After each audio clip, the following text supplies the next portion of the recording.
Halo semuanya, perkenalkan nama saya Muntara Arasa, nomor 20 dari kelas Manajemen Pariwisata. Di sini saya akan menjelaskan sedikit tentang materi pengenalan lintas budaya dari materi yang pertama sampai saat ini. Jadi, materi yang pertama itu tentang signifikasi pemahaman lintas budaya dalam industri perhotelan, yang dimana industri perhotelan merupakan sektor yang sangat bergantung pada interaksi antar budaya. Dengan semakin meningkatnya mobilitas global dan wisatawan dapat berbagai latar belakang budaya yang memiliki ekspektasi dan kebiasaan yang berbeda dalam pengalaman menginap. Pemahaman lintas budaya dalam industri perhotelan dibagi menjadi 6 aspek-aspek. Di antaranya yang pertama, bahasa dan komunikasi, yang dimana memahami bahasa pelanggan atau setidaknya memiliki keterampilan komunikasi dasar dalam berbagai bahasa dapat meningkatkan kualitas pelayanan. Yang kedua, norma sosial dan etika, yaitu mengetahui perbedaan dalam norma sosial seperti kebiasaan memberi tips, aturan berpakaian, dan tingkat formalitas dalam berinteraksi. Yang ketiga, preferensi kuliner, yaitu memahami kebutuhan makanan halal, vegetarian, kosher, atau makanan khas dari berbagai budaya. Yang keempat, kepekaan terhadap ritual dan kebiasaan, yang merupakan beberapa tamu memiliki kebiasaan ibadah tertentu atau aturan lain yang harus dihormati. Yang kelima, sikap terhadap waktu dan pelayanan, yang dimana beberapa budaya menghargai ketepatan waktu, sementara yang lain lebih fleksibel terhadap jadwal. Yang keenam, penggunaan teknologi dan layanan, yang dimana dengan berkembangnya teknologi, hotel kini memanfaatkan AI dan aplikasi berbasis bahasa untuk meningkatkan pelayanan yang sesuai dengan latar belakang budaya tamu tersebut. Materi yang kedua, model hall tentang konteks budaya, yang dimana budaya berorientasi konteks tinggi, PS rendah, dan pengaruhnya terhadap komunikasi dan interaksi dalam industri pariwisata dan perhotelan, yang dimana ada seorang ahli yang bernama Edward T. Hall 1976 memperkenalkan konsep konteks budaya sebagai cara suatu budaya menyampaikan dalam komunikasi. Hall ini membagi budaya menjadi dua kategori utama. Yang pertama, budaya konteks tinggi atau high context culture, yaitu komunikasi bersifat implisit dan bergantung pada konteks situasional. Yang kedua, budaya konteks rendah atau disebut low context culture, yang dimana komunikasi sifat eksplisit, langsung, dan berbasis kata-kata secara jelas, dan juga transportasi dan kejelasan informasi lebih diutamakan daripada aspek nonverbal. Yang ketiga, yaitu identitas budaya sebagai pemahaman lintas budaya dan makna bagi mahasiswa. Identitas budaya merupakan konsep fundamental dalam studi lintas budaya yang mencerminkan bagaimana individu dan kelompok memahami serta mengekspresikan kebudayaan mereka.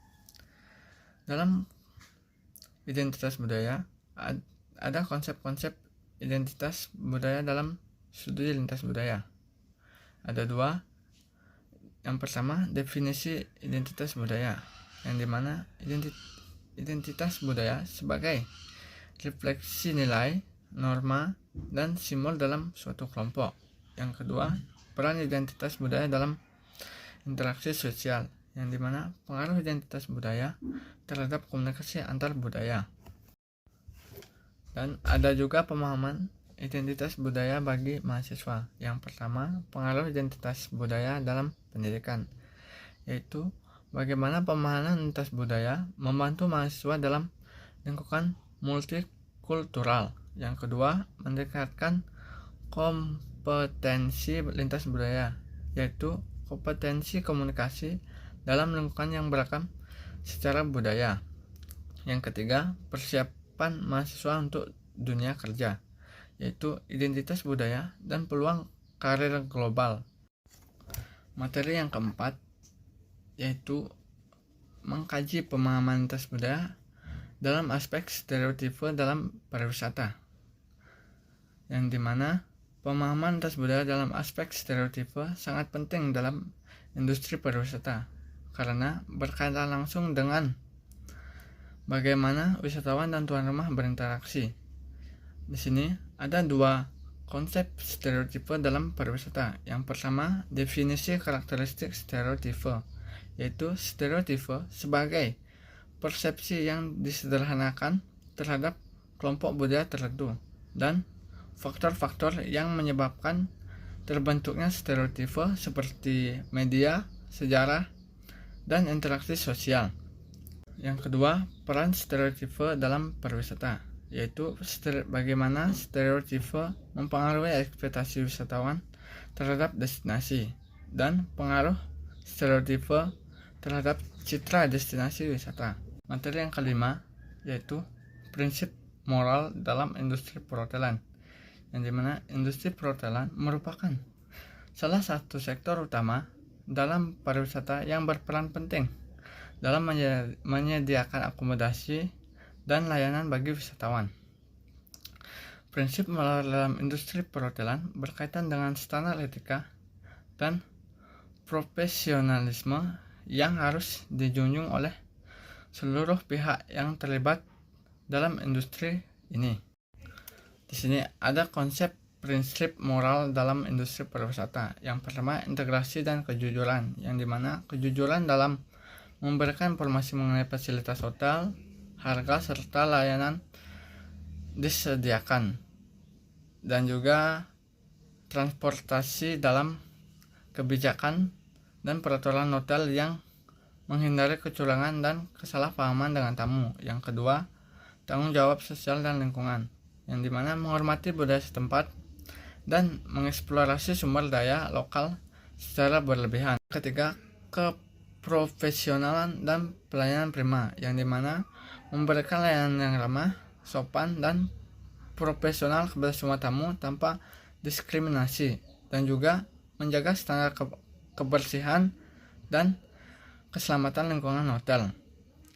Yang keempat, keberagamaan, yang dimana mengakomodasi kebutuhan tamu dari berbagai latar belakang budaya, agama, dan preferensi pribadi. Yang kelima, privasi atau keamanan, yang dimana itu menjaga kerahasiaan informasi tamu dan tidak menyalahgunakan data pribadi tamu, dan juga menjamin keamanan tamu selama menginap di hotel. Presentasi yang dapat saya sampaikan tentang pengenalan lintas budaya. Jika ada salah kata maupun kurang berkenan, saya mohon maaf. Sekian, terima kasih.